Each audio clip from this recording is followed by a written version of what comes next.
YouTube. I've been watching videos for a long time. I figure it's about time I give back a little bit. So I'm going to show you how I took a flail mower that's supposed to go on the belly of a tractor. I bought it from a guy for 80 bucks. I bought a 18 horsepower Duramax Chinese motor. I'm going to put on there with two belts, mount it up, and we'll see what we got here. Alright, so I'm designing this to be pulled on the back of an ATV.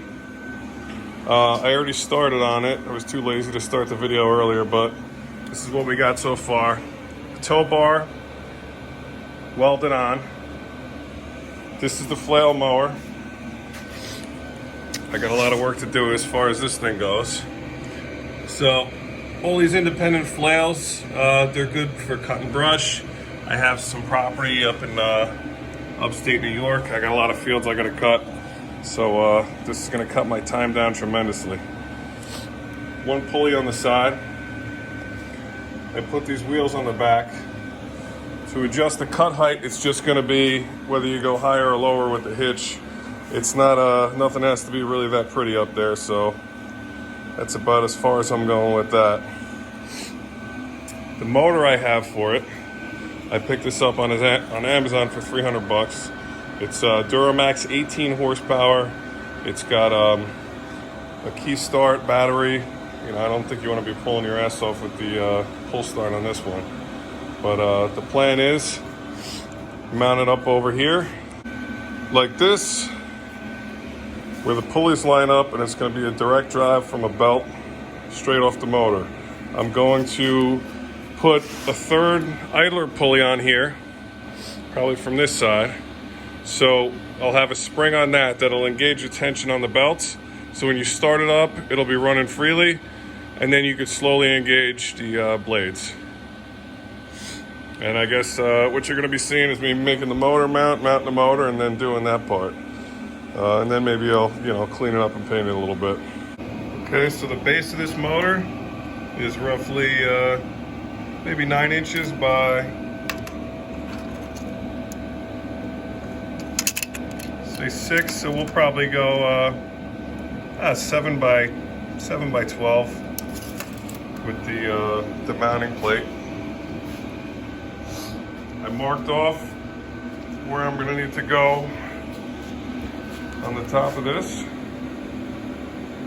So the plan is going to come straight up from here with a piece of steel. Come straight up from here with a piece of steel, and then mount a plate going straight across it, making sure that the motor's level.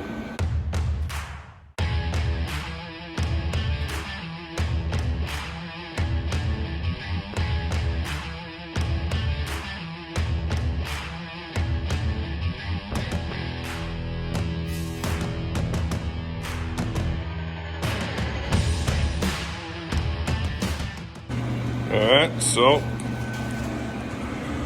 the motor mounting plate is on, it's level. I'm probably going to run another weld across here, but I ran out of MIG wire, so that's probably going to be it for today. But the plate is level. I just have to mark out some holes, drill them out, bolt it down, line it up for the belts. And with this, I'm going to run 2 belts, because I don't think that one is going to be strong enough. So more likely than not, I don't think I can get another one of these pulleys.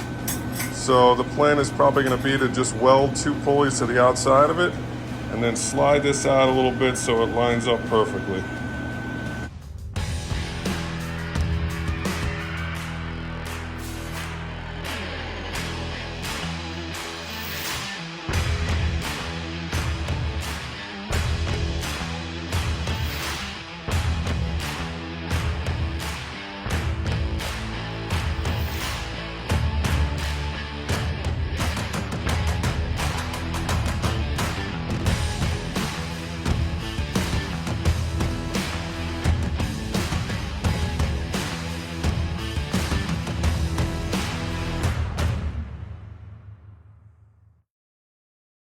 And that's how it's done.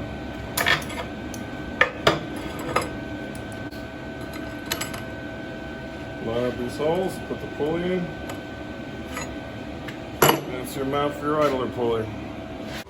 Alright, so I'm going to talk a minute about pulley size. The pulleys I put on here are 4-inch pulleys. The bottom pulley is going to be a 6-inch pulley. And the idler pulley, this was just 2 idler pulleys I took out of my Duramax truck. They're the old ones. So, built the bracket. The belt is going to come down through here. More likely than not, I'm just going to have a mechanism that pushes this in. I'll have a pretty heavy spring that holds it in this direction. That way I can engage and disengage the clutches for the blades whenever I want. So when I start it up, I don't have to have it already on direct drive. I can shut it down, move it around, do stuff what I need to with the motor, let it warm up without having the blades engaged. The 4-inch to the 6-inch, the way I figured that out is you go online, go to pulley calculator, just like you could find a formula for anything else, gallons to quarts, centimeters to inches, they have pulley sizes. If you type in 4-inch pulley at 3,000 RPMs, because these engines usually run between 3,000 and 3,500 at full throttle. So this shaft being spun at 3,000, 4-inch pulley at 3,000. What size pulley do I need to get to 2,000 RPMs for the flail mower? Because the research I did says that the flails need to spin at 2,000 or just above or below 2,000 RPMs. So 4 inches, 6 inches, type in 3,000 RPMs for the motor, and it'll tell you what you're going to be. So you could type in 4 inches and 8 inches. It's going to give you a different number depending on the ratio. But it's a lot simpler than I thought it was going to be. A couple minutes Google, you're good to go. All right, sorry guys, I was a little impatient. I jumped ahead, but I'll show you what I did. So I got the pulleys that I needed. I had to order that on Amazon, and I was waiting on that. It was pretty frustrating. I had to wait like a week and a half to get them. Nobody else had them. Anyway, so I got the bottom pulleys. I don't have the right size belt, so I just have a belt strung up on here. And you saw what we did with the idler pulley the other day. I just took a piece of angle iron and I welded the angle iron on, and now it swivels into the belts. So I just have to hook up a spring so that it's going to put tension on that, and then a way to pull it back and lock it out. So that's where I'm at. Once I get that done, we're ready to test her out.